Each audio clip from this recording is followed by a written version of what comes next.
রব্বুল আলামিন বলেন ওয়ালাকাদ কাররামনা বানি আদম, আমি বনি আদমকে সম্মানিত করেছি, বনি আদমকে মর্যাদা দিয়েছি।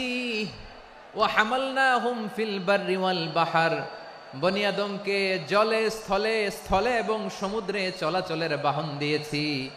ওয়া রাযাকনাহুম মিনাত তাইয়্যিবাত, তাদেরকে পবিত্র রিজিকের বন্দোবস্ত করেছি।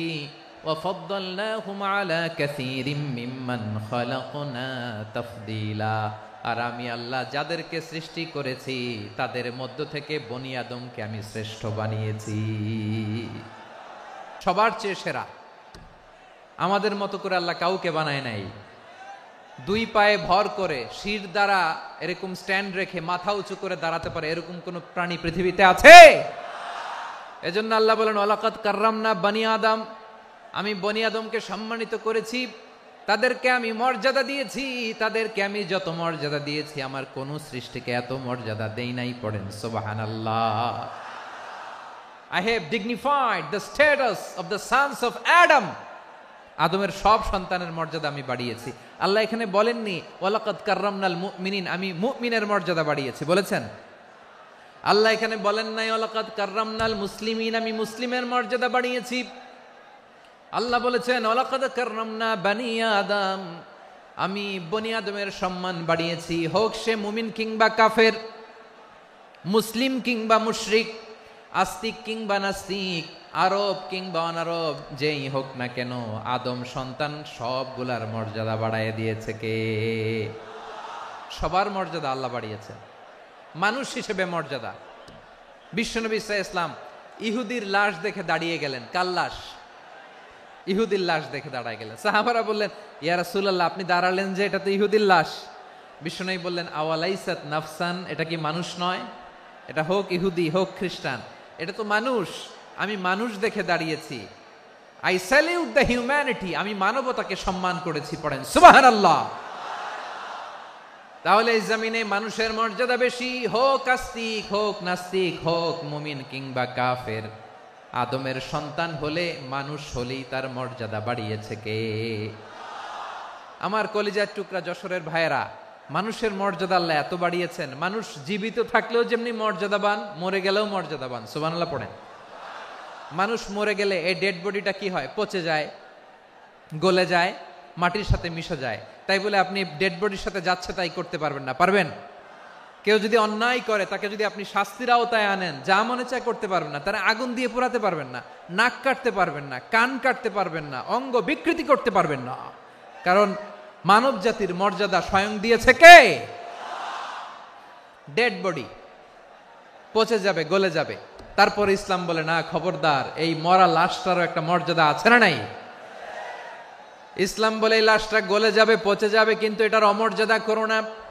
কর্পূর দিয়ে, খেজুর পাতা দিয়ে, এটাকে ওয়ার্ম ওয়াটার দিয়ে, গরম পানি দিয়ে ধৌত করো। সাদা শুভ্র ধবধবে কাপড় দিয়ে লাশটাকে তুমি কাভার করো।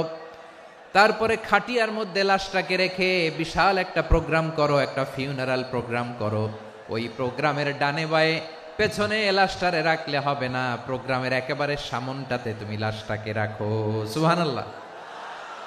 একটা ফিউনারাল প্রোগ্রাম করতে হবে, তাকে শেষ বিদায় জানাতে হবে, যেটাকে আমরা জানাজা বলি। কি বলি? জানাজা মানে মাইয়েতের জন্য দোয়া, তার জন্য দোয়া করা হয়। তাকে একটা সিস্টেমেটিক অর্ডারে কবরে রাখা হয়, সুন্দরভাবে সেটাকে কবরস্থ করা হয়, মাটি দেয়া হয়, পানি দেয়া হয়। তার মানে মরে গেলেও মানুষের সম্মান বাড়ায় দিয়েছে কে? এজন্য আল্লাহ বললেন ওয়ালাকাদ কাররামনা বানি আদম, বনি আদমের সম্মান মর্যাদা আমি আল্লাহ বাড়িয়ে দিয়েছি। মানুষের সম্মানে তুমি কখনো আঘাত করো না, ঠিক কিনা? তাহলে ভাই, প্রথম মেসেজ হচ্ছে, the first and foremost message tonight to the people of Jessore. আল্লাহ বলেন I have dignified the status of son of Adam, আমি বনি আদম সবার মর্যাদা বাড়িয়ে দিয়েছি। হোক আস্তিক নাস্তিক, হোক কাফের কিংবা মুশরিক, তার মর্যাদা বাড়াই দিছে কে? যখন বন্যা হয় আমরা ত্রাণ নিয়ে যাই, আমরা শুধু মুসলমানদেরকে ত্রাণ দেই নাকি?